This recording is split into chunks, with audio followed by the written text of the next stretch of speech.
All India radio के विदेश प्रसारण प्रभाग की हिंदी सेवा का ये है सोशल मीडिया कार्यक्रम।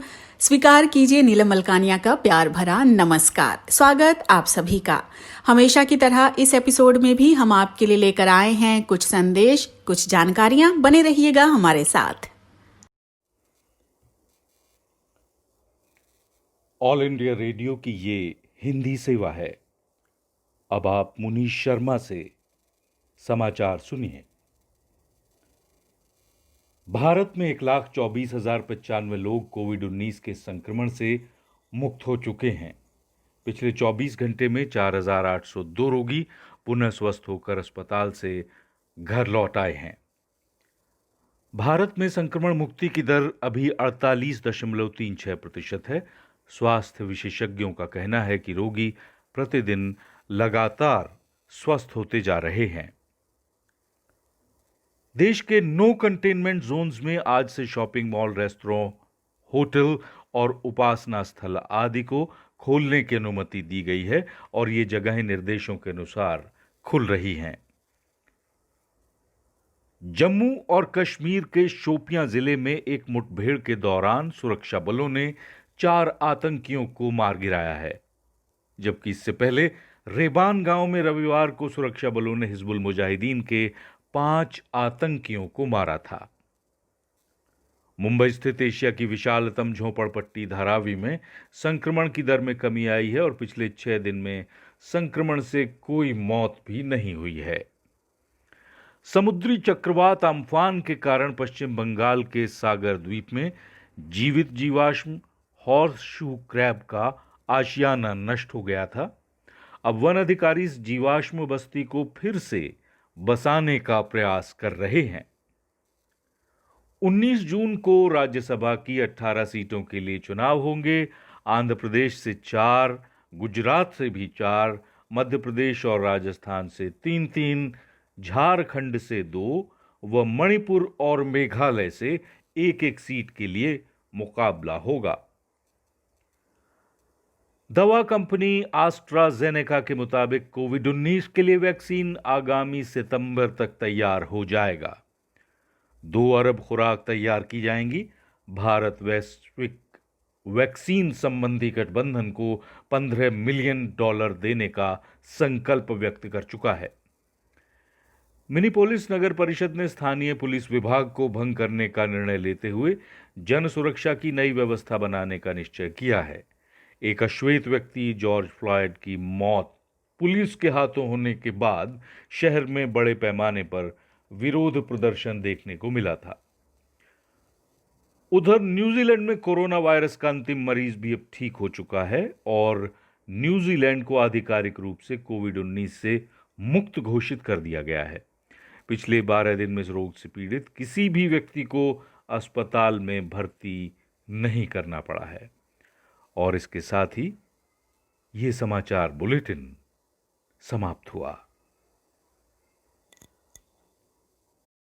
जब काम पर जाने के लिए तैयार हों, खुद अपने स्वास्थ्य को चेक करें। जरा भी तबीयत खराब हो तो काम पर न जाएं। घर से निकलते हुए मास्क पहनें। ये मास्क आप घर पर भी बना सकते हैं। जहां से वाहन लेना हो वहां भी 1 मीटर की व्यक्तिगत दूरी यानी सोशल डिस्टेंसिंग का ख्याल रखें। वाहन में भी 1 मीटर की व्यक्तिगत दूरी यानी सोशल डिस्टेंसिंग रखें।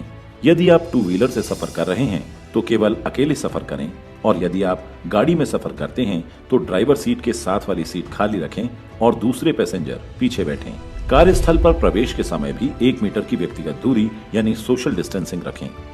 कार्यस्थल में कोरोना से बचाव के लिए कार्यस्थल पर मास्क पहनकर काम करें। प्रवेश के समय द्वार पर उपलब्ध सैनिटाइजर से हाथ सैनिटाइज करें। साबुन और पानी से 20 सेकंड तक अपने हाथों को धोएं। अपनी आंख, नाक और मुंह को छूने से बचें। अधिकारियों के लिए कुछ सुझाव। यदि संभव हो तो वर्चुअल मीटिंग ही करें। फिजिकल मीटिंग से पहले और बाद में कमरे को पूरी तरह सैनिटाइज करें। मीटिंग में 1 मीटर की व्यक्तिगत दूरी यानी सोशल डिस्टेंसिंग बनाए रखें।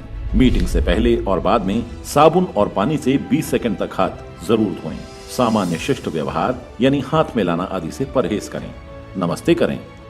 कैंटीन में अपनाएं नया व्यवहार। कोशिश करें कि अपने घर का बना हुआ खाना ही खाएं या फिर पैकेट फूड ही खाएं। लंच के लिए एक साथ ना जाएं। खाने की जगह को नियमित तौर पर सैनिटाइज करें। परिवहन एवं यात्रा की नई आदतें। कारपूल मत कीजिए। यात्रा करते समय 1 मीटर की व्यक्तिगत दूरी यानी सोशल डिस्टेंसिंग का ध्यान रखें। कंपनी और फैक्ट्री के हर वाहन को हर इस्तेमाल के बाद डिसइंफेक्टेंट स्प्रे करके सैनिटाइज करें। रेस्ट रूम में बचाव के लिए दरवाजों को कोहनी से खोलें। रेस्ट रूम में भीड़ ना लगाएं। कमोड को इस्तेमाल करने से पहले और बाद में धो लें। हाथों को साबुन और पानी से 20 सेकंड तक अच्छी तरह धोएं। सफाई कर्मचारी रेस्ट रूम की सफाई में विशेष ध्यान दें। नल के वॉश बेसिन कमोड को डिसइंफेक्टेंट स्प्रे करके सैनिटाइज करें। काम से लौटने पर कैसे करें बचाव? घर के बाहर ही सबसे पहले मास्क को डिस्पोज करें। अगर होममेड मास्क है तो उसे गर्म पानी से धोकर दोबारा इस्तेमाल किया जा सकता है। अपने हाथों को साबुन और पानी से 20 सेकंड तक अच्छी तरह धोएं। अब कुछ आवश्यक जानकारी। जब मास्क पहना हो तो अपने मास्क को न छुएं। अगर ऐसा हो जाए तो फौरन साबुन और पानी से 20 सेकंड तक हाथ धोएं। मास्क उतारते समय पीछे की तरफ से उतारें, उसे सामने से कभी न छुएं। हम सब सूक्ष्म, लघु एवं मध्यम कारोबारी, अधिकारी एवं श्रमिक कुछ नई आदतों और व्यवहार को अपनाकर इस महामारी से अपना बचाव करते हुए और इस बीमारी को आगे बढ़ावा न देते हुए भी देश की अर्थव्यवस्था को गति दे सकते हैं। अकेले हों तो मुसीबतें कभी कभी भरपूर हो जाती हैं।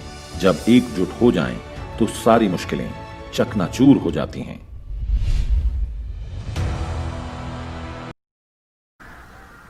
लाल लाल अखियों से घुरो न पिया मेरे मन की समझो बात, मन की समझो बात, मन की समझो बात। लाल लाल अखियों से घुरो न पिया मेरे मन की समझो बात। लाल लाल अखियों से घुरो न पिया मेरे मन की समझो बात। काम कर कर आज मैं भी थक गई, अब तुम ही पकाओ दाल भात। लाल लाल अखियों से घुरो न पिया मेरे मन की समझो बात। आज मेरे मन की समझो बात, आज मेरे मन की समझो बात। हाय नमक जरा ज्यादा मत करना, मिर्च बस हल्की ही रखना। तड़का हींग लहरी का, मक्खन ताजा है पड़ना। नींबू एक निचोड़ो पूरा, डालो गरम मसाला पूरा। कुकर सीटी 2 लगनी, छिड़का फिर पनीर का चूरा। प्याज जब काटोगे प्याज लाल अखियों से होने लगेगी बरसात। काम कर कर आज मैं भी थक गई, अब तुम ही पकाओ दाल भात। लाल लाल अखियों से घुरो न पिया मेरे मन की समझो बात। आज मेरे मन की समझो बात, आज मेरे मन की समझो बात। चावल मांगे एक उबाला, कर मत देना गड़बड़ झाला। सीखा अब तक क्यों ना सैया, क्योंकि सास ननद ने पाला। खाने संग सलाद भी कटना, छिलका खीरे का है छटना। चटनी लाल टमाटर वाली, पुदीना पिस के है डलना। खाना स्वाद पकाने में पिया जी तुम लगता है दोगे मुझे मार। काम कर कर आज मैं भी थक गई, अब तुम ही पकाओ दाल भात। लाल लाल अखियों से घुरो न पिया मेरे मन की समझो बात। आज मेरे मन की समझो बात, आज मेरे मन की समझो बात।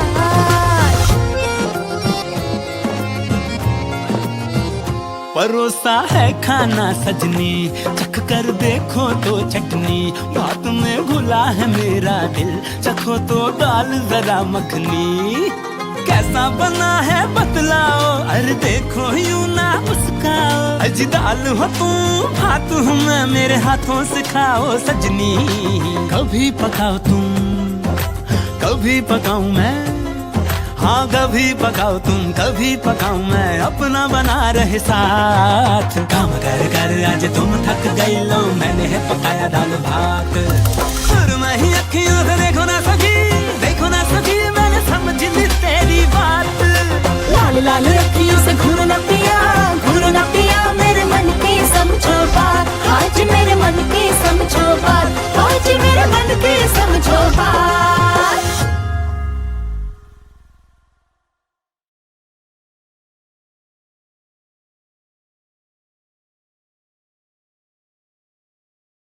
लीजिए अब सुनिए सामयिक वार्ता। विषय है भारत ऑस्ट्रेलिया संबंध, एक वर्चुअल शिखर सम्मेलन और इसकी उपलब्धियां। आलेख प्रोफेसर शंकरी सुंदरा रमन का है। वाचक हैं मनोज कुमार चौधरी। कोविड-19 महामारी के कारण विश्व भर में लगाए गए यात्रा प्रतिबंधों तथा लॉकडाउन के बीच भारत तथा ऑस्ट्रेलिया ने अपने पहले वर्चुअल शिखर सम्मेलन का आयोजन किया। द्विपक्षीय संबंधों को और सशक्त बनाने के लिए जनवरी 2020 और मई 2020 में होने वाली 2 वास्तविक यात्राओं के स्थान पर यह शिखर सम्मेलन हुआ।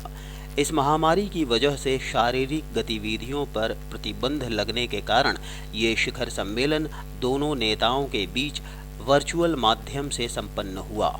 दोनों देशों के द्विपक्षीय संबंधों को एक व्यापक रणनीतिक साझेदारी के स्तर तक बढ़ाना इस शिखर सम्मेलन का मुख्य फोकस था। इस शिखर सम्मेलन के दौरान दोनों देशों ने आर्थिक तथा सुरक्षा संबंधों को सम्मिलित करने वाले 9 समझौतों पर हस्ताक्षर किए। लगभग 30 बिलियन अमेरिकी डॉलर के 2 तरफा व्यापार के साथ आर्थिक स्तर पर दोनों देशों के व्यापारिक संबंध काफी मजबूत हैं। समूचे हिंद प्रशांत में भारत ने अपने आर्थिक एकीकरण को गहरा बनाया है। ऐसे में ऑस्ट्रेलिया भारत का 8वां सबसे बड़ा व्यापारिक साझेदार है।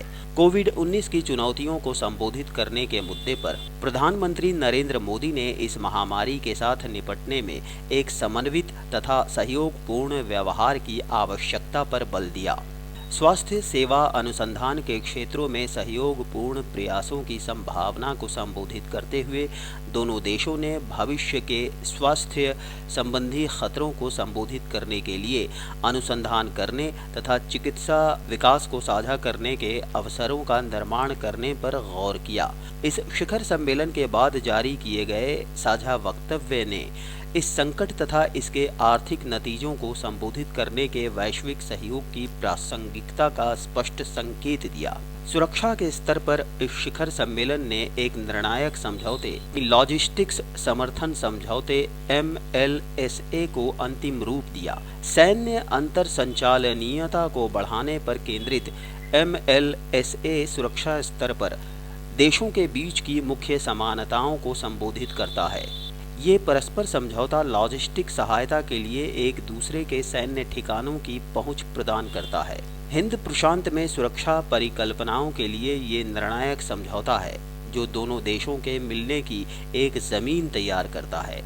द्विपक्षीय तथा बहुपक्षीय स्तरों पर सुरक्षा संबंधों को बढ़ावा देने वाले एक बहुआयामी रवैये के जरिए भारत तथा ऑस्ट्रेलिया हिंद प्रशांत में सहयोग को बढ़ाने के प्रति स्पष्ट रूप से ध्यान दे रहे हैं। हालांकि ताज़ा शिखर सम्मेलन ने द्विपक्षीय संबंधों को संबोधित किया, लेकिन दोनों देश पूर्वी एशिया शिखर सम्मेलन, आसियान रक्षा मंत्रियों की बैठक प्लस ADMM प्लस तथा हिंद महासागर रिम संगठन IORA जैसे कई बहुपक्षीय संगठनों से पहले से ही जुड़े हुए हैं।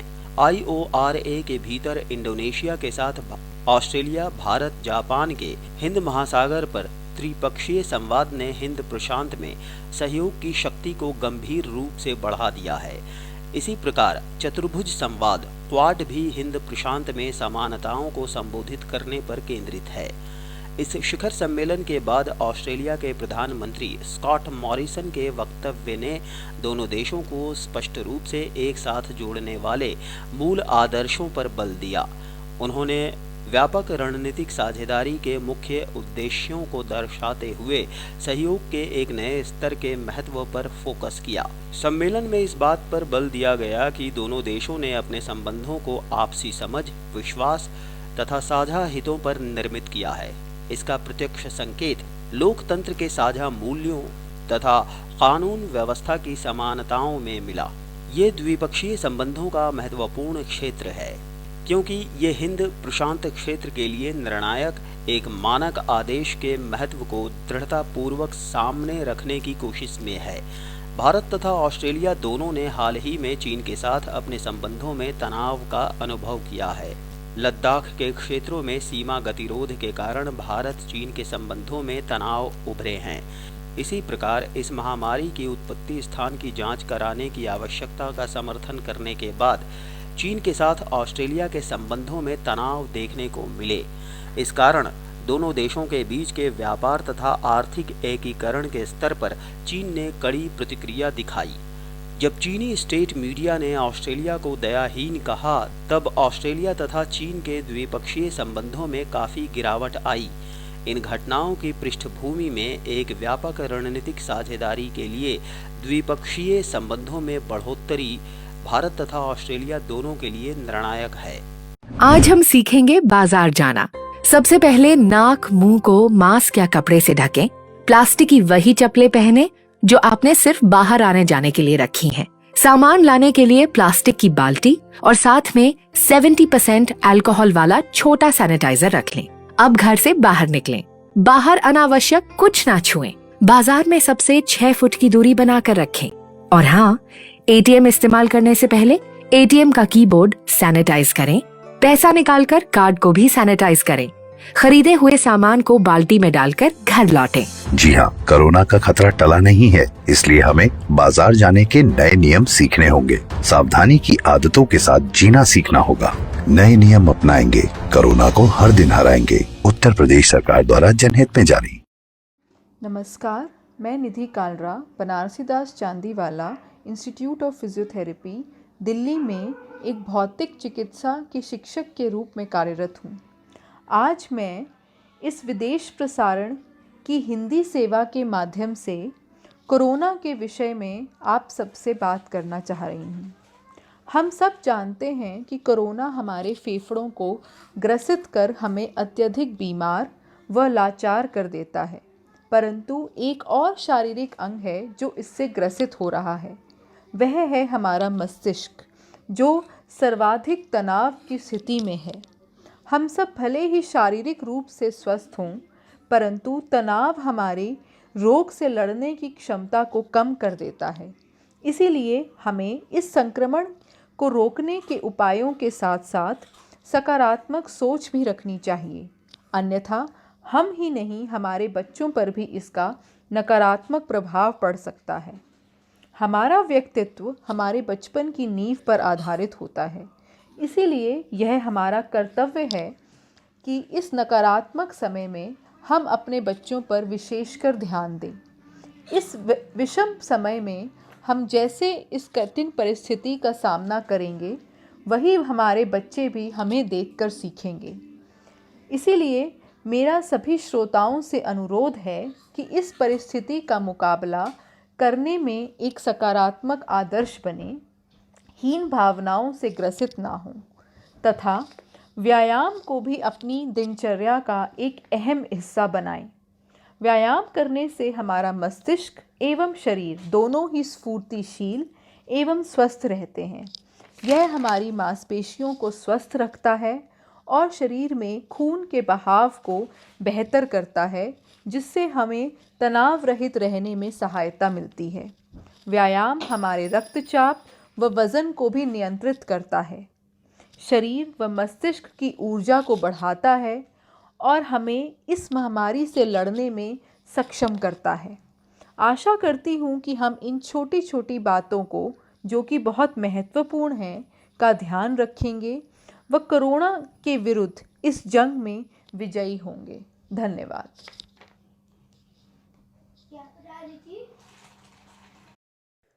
नमस्कार, उम्मीद है आप सभी अपने घरों में होंगे और बिल्कुल स्वस्थ होंगे। मैं डॉक्टर अभिषेक अत्री आज आपसे कोविड-19 इन्फेक्शन के बारे में कुछ जानकारी साझा करना चाहता हूँ। उम्मीद है आपके लिए कुछ पॉजिटिव कंट्रीब्यूट करूँ। कोविड-19 infection viral infection respiratory tract यानी कि सांस की नली और फेफड़ों का इन्फेक्शन है। ये फैलता कैसे है? इस बीमारी का मरीज़ जब खांसता है या छींकता है तो उसके रेस्पिरेटरी ट्रैक्ट से ड्रॉपलेट्स बाहर आते हैं जिनमें यह वायरस होता है। अब कोई भी आसपास में व्यक्ति है वो डायरेक्टली इन ड्रॉपलेट्स को इनहेल कर सकता है या फिर ये ड्रॉपलेट्स किसी ऑब्जेक्ट या सरफेस पर गिर सकता है और उस ऑब्जेक्ट या सरफेस के कांटेक्ट में अगर दूसरा व्यक्ति आ जाए, जैसे कि उसे हाथ लगा दे, तो वो वायरस वहाँ पे उसके हाथ में आ जाएगा और इन्हीं हाथों को अगर वो अपने आँख, नाक या मुंह पर लगा देता है तो वहाँ से वो इस वायरल इन्फेक्शन को एक्वायर कर सकता है। यहाँ पे ये भी बात समझने वाली है कि ये वायरस इतना फैल क्यों रहा है। दरअसल हम आमतौर पे कहते हैं कि वायरस का इंडिपेंडेंट सर्वाइवल नहीं होता है, यानी कि लिविंग सेल से बाहर वायरस सर्वाइव नहीं कर पाता है। लेकिन ये वायरस नॉन लिविंग ऑब्जेक्ट या सरफेस पे भी 10 घंटे से ऊपर वायबल रहता है। तो यहीं से हम समझ सकते हैं कि इससे बचना हमें कैसे है। तो खांसी या ज़ुकाम का कोई भी अगर व्यक्ति है तो उसके लिए मास्क लगाना ज़रूरी है, ताकि वो जगह जगह ड्रॉपलेट्स को ना फैलाए। ऐसे किसी मरीज़ के संपर्क में अगर आप हैं तो आपके लिए भी मास्क लगाना ज़रूरी हो जाता है। आपको अच्छा मास्क यूज़ करना है, सर्जिकल मास्क या N95 मास्क, जो ड्रॉपलेट्स को रोक सके। दूसरा, आपको अपने हाथों को हमेशा साफ़ रखना है। हाथों को साफ़ रखने के लिए आप हैंड वॉश यूज़ कीजिए, साबुन यूज़ कीजिए, अल्कोहल बेस्ड सैनिटाइज़र आप यूज़ कर सकते हैं। बेहतर रहेगा कि आप आदत डालें अपनी गर्दन से ऊपर हाथ ना लगाने की। इस बीमारी के लक्षण में खांसी, बुखार, गले में दिक्कत या सांस लेने में दिक्कत ये आते हैं। इन्फेक्शन और लक्षण आने के बीच का समय 1 से 14 दिन का हो सकता है। अब आपको ये भी ध्यान रखना है कि लगभग यही लक्षण कॉमन कोल्ड या जिसको हम आमतौर पे फ्लू कह देते हैं उसके भी हैं। तो यही लक्षण अगर आप में आते हैं तो आपको बहुत ज़्यादा घबराने की ज़रूरत नहीं है। ऐसे में आपकी परिवार के लिए बेहतर यही रहेगा कि आप खुद को सेल्फ क्वारंटाइन यानी कि आइसोलेट कर लें। आप एक अलग कमरे में रहें, उस कमरे में कोई ना आए। बेहतर होगा कि आप अपना वॉशरूम भी अलग यूज़ करें। कुछ दिन में अगर आपके लक्षण नहीं जाते हैं या लक्षण बिगड़ जाते हैं तो आपको बाहर जाकर डॉक्टर से कंसल्ट करने की ज़रूरत है।